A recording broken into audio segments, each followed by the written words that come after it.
I wanted to take this opportunity to again unreservedly apologize for my decision to travel during the holidays. I know that I disappointed a lot of people. I hope people appreciate I've disappointed no one more than myself. Later on today, I'm going to be speaking with Premier Ford. I know that people are understandably angry about the situation. I do hope to be able to regain their confidence in the days and weeks and months ahead. I'd be happy to take your questions. Yeah, Mr. Welcome home. First off, as you can imagine, there's been a lot of people talking about what you've just admitted to doing.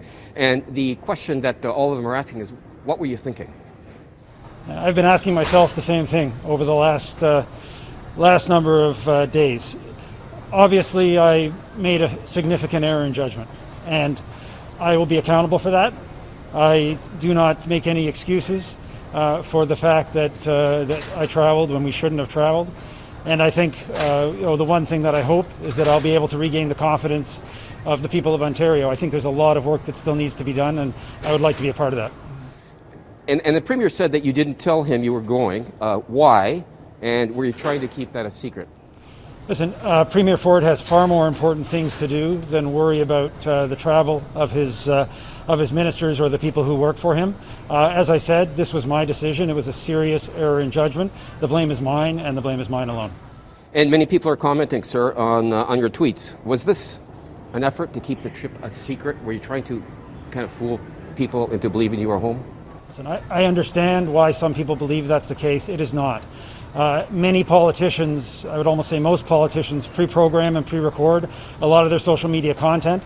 I did that to promote Ajax businesses, to promote the COVID-19 supports that we have for small businesses across the province, and to wish my constituents a holiday greeting.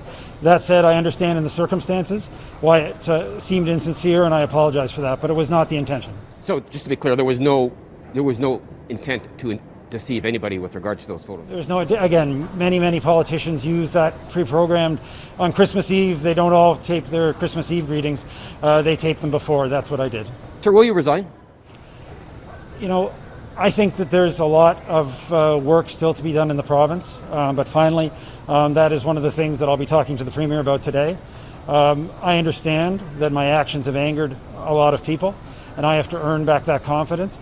I think that there's very important work that still needs to be done, and I'd like to continue to be a part of that. But you know, I do understand people are angry. They deserve to be angry.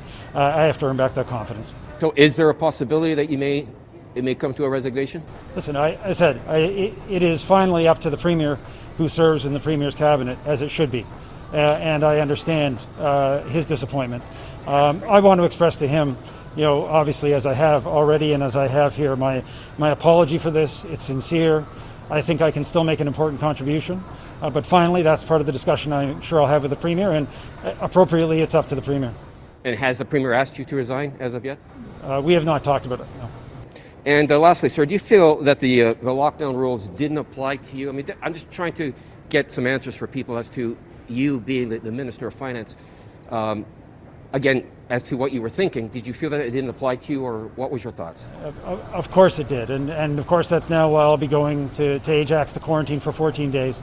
But your first question, which is the question I've been asking myself, it was a significant error in judgment, a dumb mistake, and again, I apologize for it. I regret it, but all I can do now is make that apology and move forward. Okay, thank you for that. And is there anything you'd like to say to the people of Ontario that you haven't said, sir? Again, just repeat a very, very deep apology. People are working very hard. I have to say, because I have the opportunity as well, just having come through customs, it was great to see the Canada border people taking the quarantine information very seriously. I know decisions have been made about moving on to having testing, which I think is a very positive step forward, but I have to just compliment the border officials. I don't think it was just because it was me, but you know, every person who was going through, they were making sure they knew about the quarantine, had filled in their forms. So again, another group of people working on the front lines really hard. We should always thank them. Thank you very much.